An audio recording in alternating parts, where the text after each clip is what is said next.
And now, your daily dose of debate, breaking news, and uncensored views. This is the Michael Medved Show.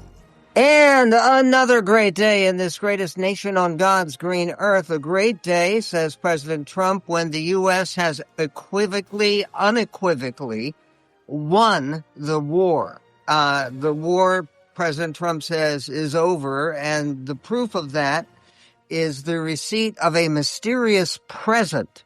He talks about a gift that he was given by the leaders in Iran. And all of a sudden he says, we're dealing with the right people.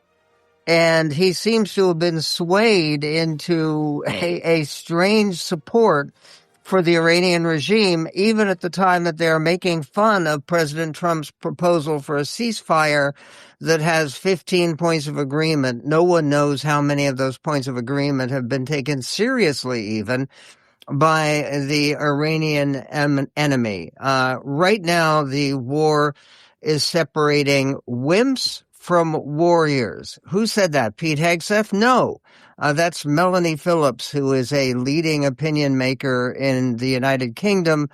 She is currently living in Jerusalem, dodging bombs and going down periodically to bomb shelters. We'll be speaking with her later in the show. We're also going to be talking to John Bolton, the former national security advisor to President Trump, who believes that regime change, or at least regime collapse for the Iranians, is inevitable. It is inexorable. We'll be talking coming up this hour to John Bolton. Meanwhile, CNN is reporting around 1,000 soldiers from the U.S. Army's 82nd Airborne Division are now expected to deploy to the Middle East in the next few days, adding to the growing U.S. military presence as the Trump administration promotes talks with Iran to end the war. The brigade will serve as the ready unit in the region, able to respond quickly if needed. At the same time, President Trump indicated yesterday that a deal to end the conflict could be in sight, and that Vice President J.D. Vance and Secretary of State Marco Rubio were going to be leading the negotiations. So no more turning this over to Kushner, to Jared Kushner, his son-in-law, and to Steve Witkoff, his personal friend. Now it's the Vice President of the United States and Secretary of State and National Security Advisor Marco Rubio. While Iran previously denied that there are any talks going on with the U.S., an Iranian source told CNN there has been outreach between the two countries. Iran has issued the following statement: do not call your retreat an agreement. Are we actually retreating? Has the level of your inner struggle reached the stage of your negotiating with yourself? That was a question posed by the top spokesperson for Iran's Joint Military Command. His name is Ebrahim Zolfakhari, and he said on Iranian state TV, people like us can never get along with people like you. As we have always said, no one like us will make a deal with you. Not now, not ever. Well, they did make a deal before under the Obama administration, but that was a deal that they never took seriously, and there's no indication that they would take any deal seriously. Amidst repeated victory claims by Donald Trump administration, Tehran rebuked and mocked Washington, asserting that the United States has actually been defeated in the ongoing war. TV spokesman for the Khatam al-Abaya Central Headquarters, Lieutenant Colonel Ebrahim Zulfakhari, says the strategic power that the enemy boasted has turned into a strategic defeat. Quote, if the self-proclaimed superpower of the world could have escaped this predicament, it would have done so by now. Do not call your defeat an agreement, the colonel said on Wednesday, today. This comes as U.S. President Donald Trump backed away from his 48-hour ultimatum to strike Iran's power plants after the Islamic Republic warned that all energy and power installations in that region would be targeted in retaliation. Trump claimed in a post on his Truth social media platform that the U.S. and Iran had, quote, very good and constructive conversation over the past 2 days. The Iranians don't think so, regarding a complete and total resolution of our hostilities. Okay, a source familiar with internal discussions in Tehran said Monday that there has been no official contact between Tehran and Washington. The era of your promises is over. Today there are only two fronts in the world, said the Colonel Zolokhari from Iran. There are only two fronts in the world, truth and falsehood. And every freedom-seeking pursuer of truth will not be deceived by your media waves, Zolokhari said. In other words, the Iranian spokesman is saying that this talk about a negotiation and Trump putting forward a 15-point potential agreement, fake news. That's what the Iranians are saying. The spokesman further questioned the extent of internal divisions among enemies, asking sarcastically, has the level of your infighting reached the point of negotiating with yourselves? Zolokhari, who delivered a stark assessment of regional economic prospects, asserting that neither past levels of U.S. investments in the region nor previous energy and oil prices would ever return to their status before the war.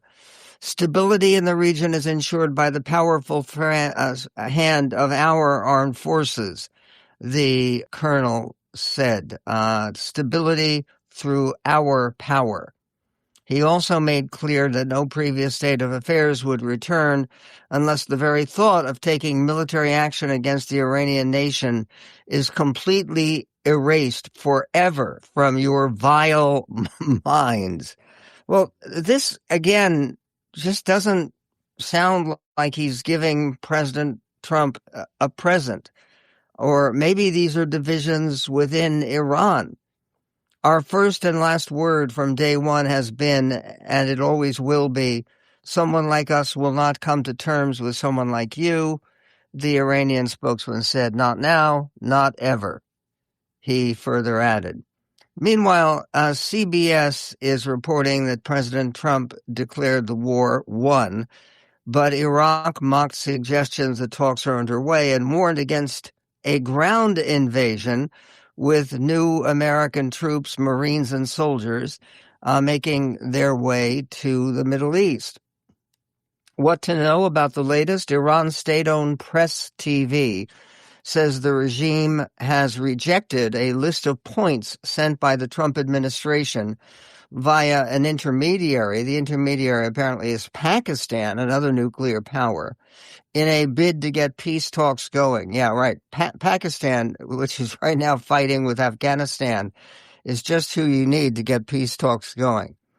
Tehran has mocked the Trump administration for negotiating with yourselves, but said earlier it was reviewing terms for potential negotiations. The Pentagon is expected to send service members and hardware from the Army's 82nd Airborne Division to the Middle East, according to two sources, bolstering the U.S. military presence in the region as President Trump considers, yes, using ground forces in a war he claims is already won. We will get to what President Trump had to say about the mystery gift he allegedly received from Iran. What could it be? To that, and we'll be speaking to John Bolton about what he considers to be the inexorable march to regime change. That and more coming up on the Medved Show.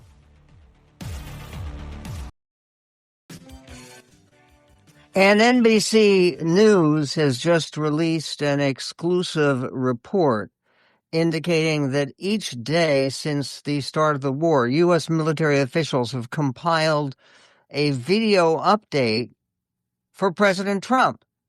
Video updates that show the biggest, most successful strikes against Iranian targets over the previous 48 hours. But the military can't brief Trump on every strike that they do because there are actually hundreds of them. So the video, while it showcases U.S. capabilities, doesn't reflect the full scope of the conflict. We can't tell him every single thing that happens, a current U.S. official said. The official noted that Trump's briefings tend to draw better feedback from the president and his aides when they focus on U.S. victories. Well, duh. Who wouldn't respond better to U.S. victories rather than U.S. disappointments?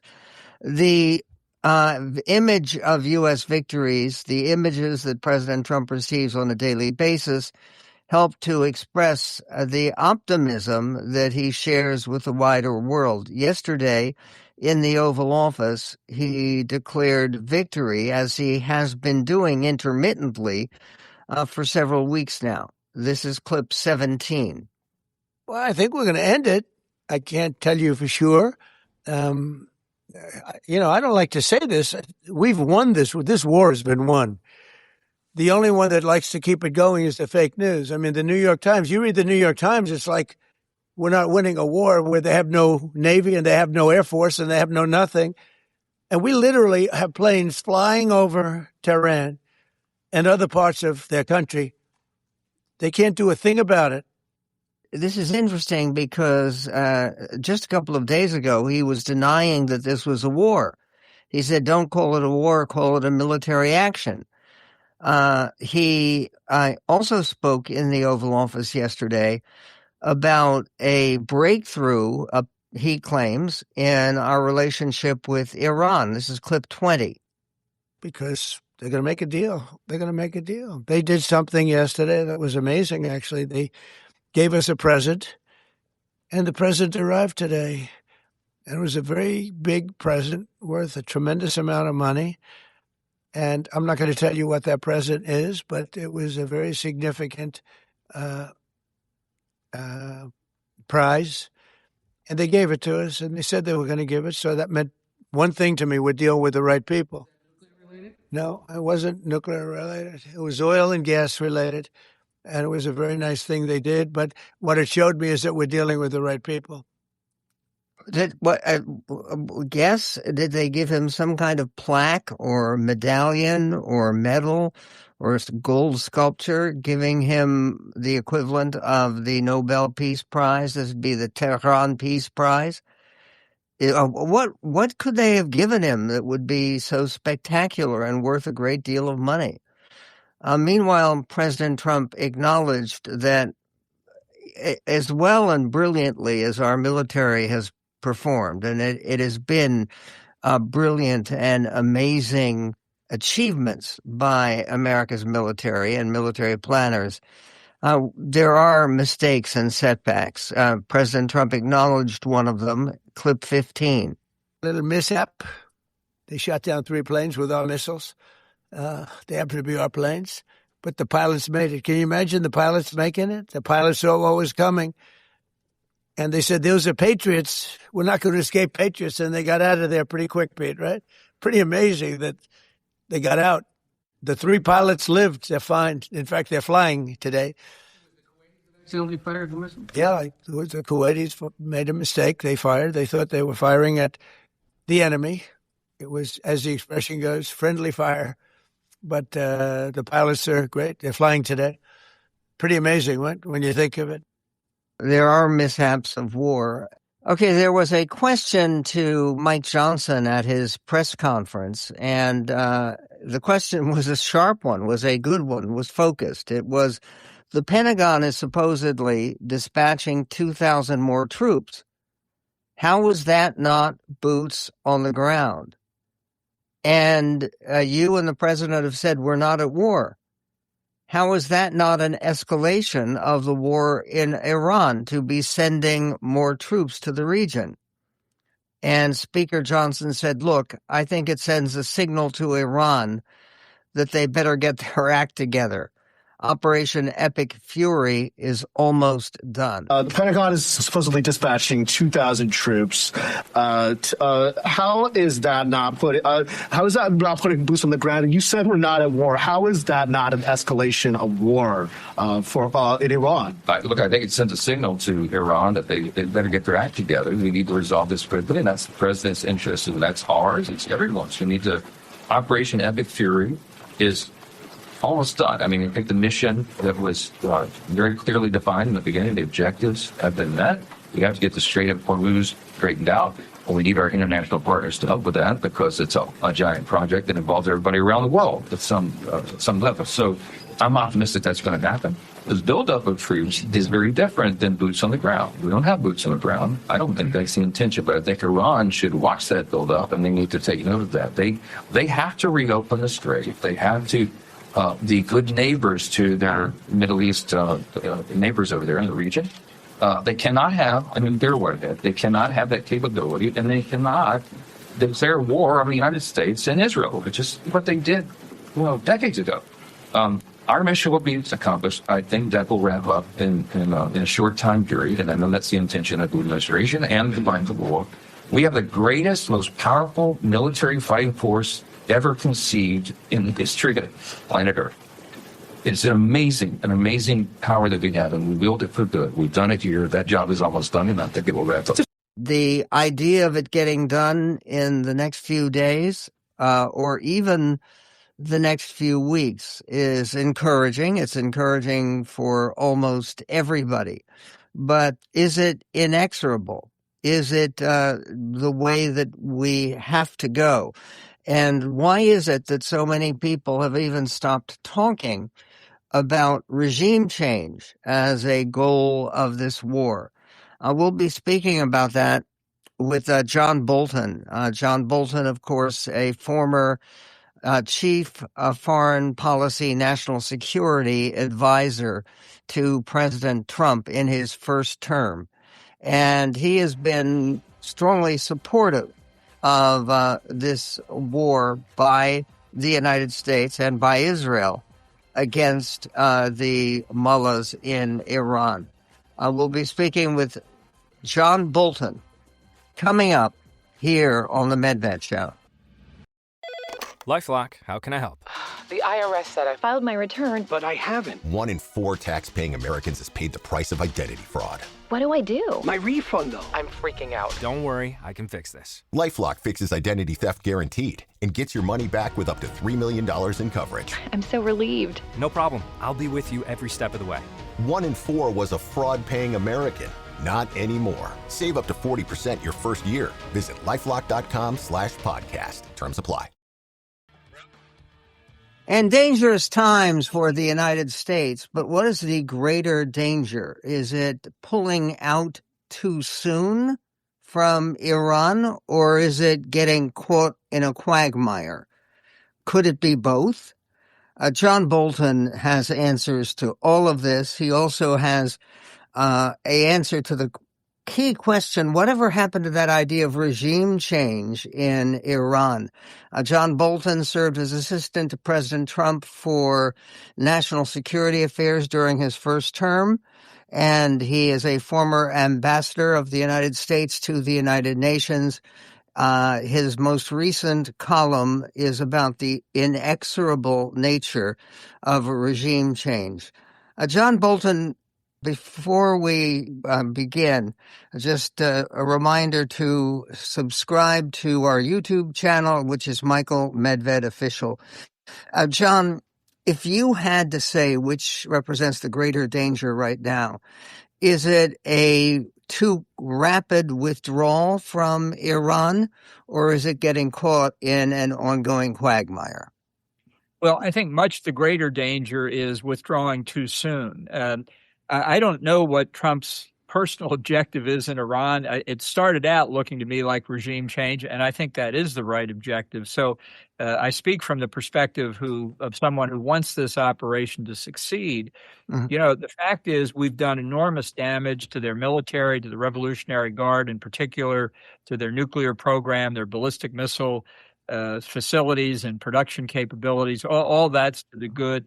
But the real problem is the regime. And what all this military activity could, and I think is doing, is disrupt the regime at the top, destabilize it, and allow Iranians to pull it apart. And I think that is happening too, although not as rapidly as we may like. But one thing that's inescapable now, 3.5 weeks into it, is that Iran has shown that it has a threat beyond nuclear weapons, a threat beyond terrorism. It's the threat of closing the Strait of Hormuz, which is now closed. So I think the Arab states are coming closer to the U.S. position. Even the Europeans are moving closer. We need to open the strait. There's no doubt about it. But I think we should finish the job, which is the advice the Crown Prince of Saudi Arabia is now reportedly giving to Trump. Which is extraordinary. Prince Mohammed bin Salman saying, don't leave. Is it possible that Saudi Arabia would actually get more directly involved on the side of the United States and Israel? Yes, I do. I think it's very possible. We're obviously cooperating closely now with all the Gulf states in defensive matters, fending off the missiles and drones that Iran has fired in their direction at, I might say, largely civilian targets. They've certainly targeted our bases, but in going after the Arab states, they're aiming at hotels, schools, hospitals. It shows you what is at the core of the regime in Tehran. I just wish that we had prepared our allies for this beforehand. We didn't. We didn't make the case domestically for regime change. We didn't see the administration make the case to Congress. We didn't brief the allies. And most importantly, I don't think we really coordinated effectively with the Iranian opposition. And as long as Trump is of the view that we're not going to put American boots on the ground, what we need is the people of Iran in the military that might defect to the opposition, and the civilians to help bring this regime down. It's a risky proposition, as we know from the massacres the regime committed in January. But I think the overwhelming opinion in Iran today is very anti-regime. The time is ripe to make this happen. Okay, President Trump has said that his thinking about Iran has changed because of a gift that he received. And he says it's a gift that involves a lot of money, but he won't say what the gift is. Do you have some sense of what this secret present that has influenced the president might be? I have no idea, but I'm always happy to speculate. I think he's either making it up, which he does from time to time, or he's talking about Iran releasing tankers filled with Iranian oil to go off to China and other places. That's not a gift to us. That's a gift to China. I think if our friends on the Arab side of the Gulf are unable to export oil, that we ought to blockade the Gulf and make sure that no Iranian oil gets out on the market either. Trump's doing the exact opposite. He's lifted sanctions on the Iranian oil, I think in a desperate effort to get prices at the pump of gasoline down, which would only be affected by a few cents. And although the financial arrangements are unclear, any money that we allow from the sale of Iranian oil that gets back to their central bank can be used against our service members in combat over there right now.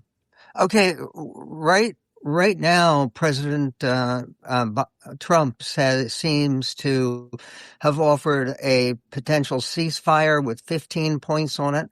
Is there any reason to believe that making a deal that Iran would be any more reliable than it was in the prior multi-nation deal that they reached back under the Biden administration? No evidence whatever. I mean, it was one of Trump's major accomplishments in the first term to get out of that 2015 deal, which was an embarrassment for the United States. His withdrawal from it was a very important signal. And one of the things in that deal that he's now touting as evidence of his success is that Iran promises not to get a nuclear weapon. Well, they've promised that dozens of times over the past 25 years. Why not? Words are cheap. Where there's absolutely no evidence they've changed from their objective to do precisely that. And Joe Kent says that there is a portion of Islamic law that prevents them from developing a nuclear weapon. Is that accurate at all?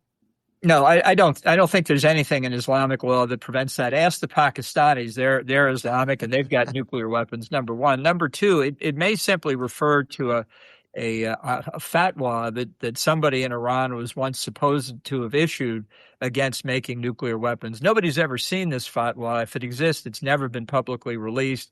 And, what you can issue as a fatwa one day, you can take back the next.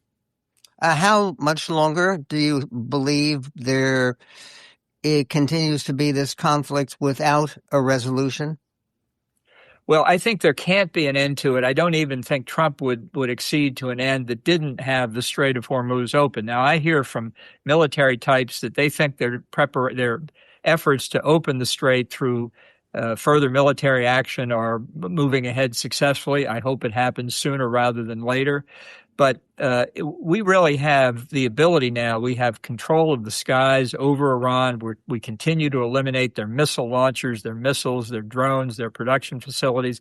I think we should keep doing that as long as is necessary, and to give the opposition inside Iran, and in particular figures in the regime who see the ship going down and say to themselves, I don't think I want to go down with that ship, that they could defect to the opposition, especially in the regular military, not the Revolutionary Guard. I think we've got that option, and I think for the security of the oil supply from the Gulf, even from the Arab countries, that's necessary. And the inexorable regime change, do you think this regime will be firmly in place a year from now? I don't think so. I think it's at its weakest point now. It's been since 1979. That's what we've got to keep it up. Don't stop one blow before it finally falls. John Bolton, appreciate your words of wisdom and perspective. His most recent column about the inexorable nature of regime change is posted at our website at michaelmedved.com. John, wish your voice continued clarity and a wide impact everywhere because it's needed. Appreciate your time with us. We will be right back on the Michael Medved Show. Sign up today for our free weekly newsletter at michaelmedved.com.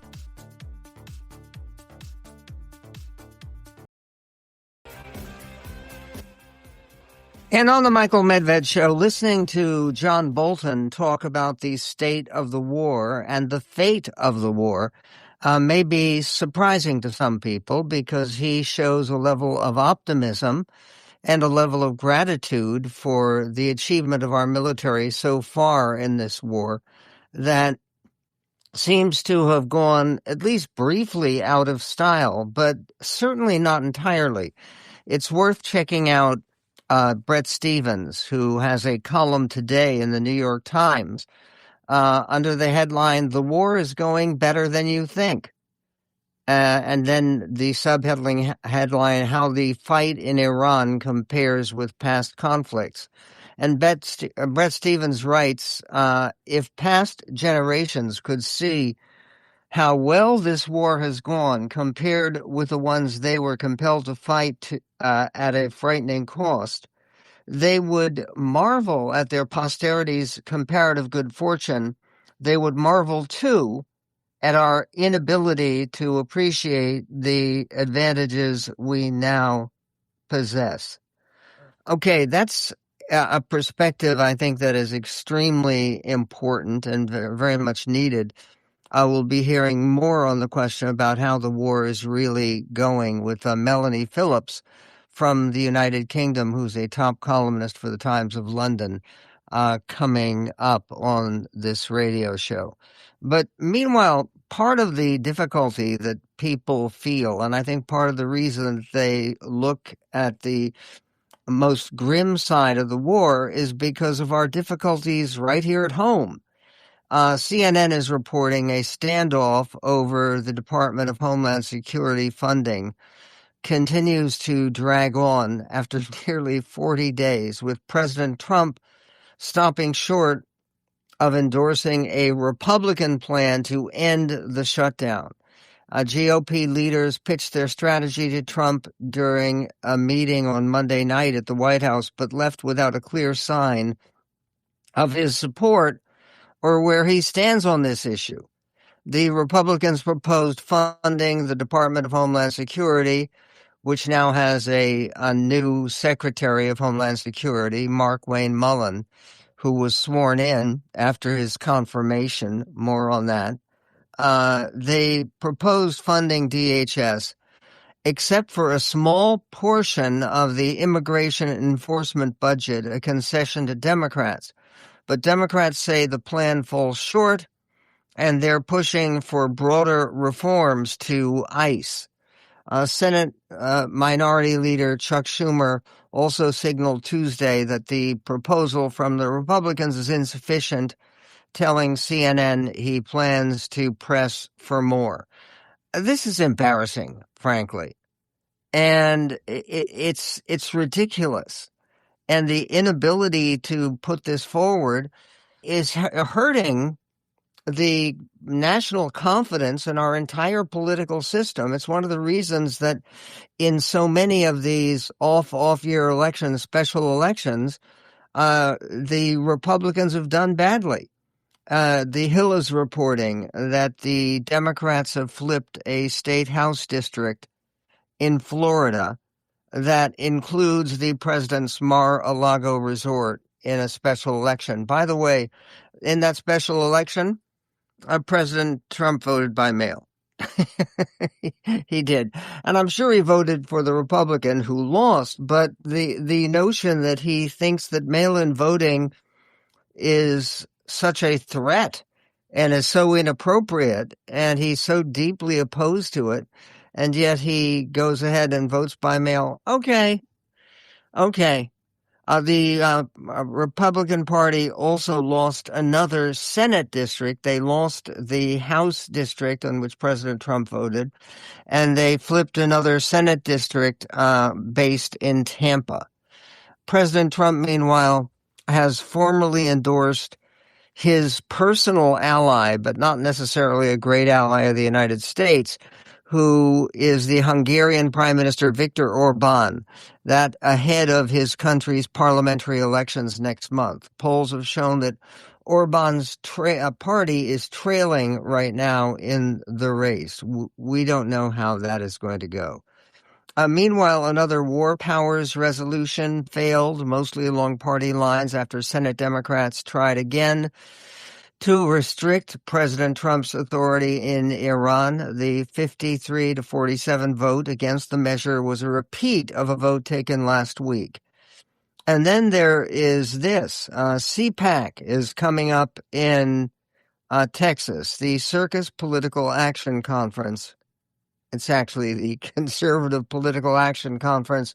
CPAC starts today in Texas, welcoming top Republican candidates, influencers, and activists from around the country and even from around the world. And I believe that they are going to have the pleasure of hearing from the aspiring Shah of Iran, the son of the late Shah, Reza Pahlavi, is, I believe, going to be a featured speaker representing the hope for a regime change that would lead to a pro-American regime returning to Iran in the person of the son of the late Shah. Meanwhile, President Trump has dominated the CPAC convention for the past decade since he first rose as the party's de facto leader, but he's reportedly skipping this conference for the first time since he took office in 2017. The focus may shift to 2028 as some of the top potential contenders for the GOP presidential nomination compete in a shadow primary. One litmus test of where potential candidates stand will be CPAC's annual straw poll, which would give an indication of the current mood and interests for some of the party's most conservative elements. Vice President Vance and Secretary of State Marco Rubio are two of the top buzzed-about names going in. Texas's ongoing primary fight between Senator John Cornyn, trying for a fifth term, and the State Attorney General Ken Paxton that will also loom over the convention. Paxton is scheduled to speak Friday, while Cornyn is not currently slated to make an appearance. Cornyn right now seems to be favored to actually hold on to his seat. He has a formidable Democratic challenger in the person of James Tannerico. Both are still seeking Trump's coveted endorsement to help them get over the finish line. And speaking about getting over the finish line, they're not finished yet, not with the Jeffrey Epstein files. The House Oversight Committee yesterday released video of closed-door depositions with two longtime members of Jeffrey Epstein's inner circle as part of its investigation into the late convicted sex offender. Darren Indyke, Epstein's longtime attorney and employee, and Richard Kahn, his longtime accountant, testified earlier this month, answering questions from both parties about their ties to Epstein and how he made and spent his fortune. Both men said they were unaware of Epstein's crimes. Of course they were. Despite decades of close involvement in his business and finances, Kahn estimated that Epstein's assets were roughly $500 million to $600 million at the time of his death. Okay, so he wasn't a billionaire, but if you control $600 million while you're engaged in all of that extremely dubious and criminal activity involving human trafficking and exploitation of young girls, does it indicate that maybe crime does occasionally pay? Coming up next hour, we're going to be speaking to Melanie Phillips from Jerusalem, and she is saying that the Iran war is provided a good refocus on telling the difference between wimps and warriors. And we're also going to be speaking about wimps versus warriors, about Trump's war on windmills. Who's winning, Trump or the windmills? Well, the White House may be paying government money worth $1 billion to kill off some East Coast wind farm projects. We will get to that and much more, all coming up in this greatest nation on God's green earth.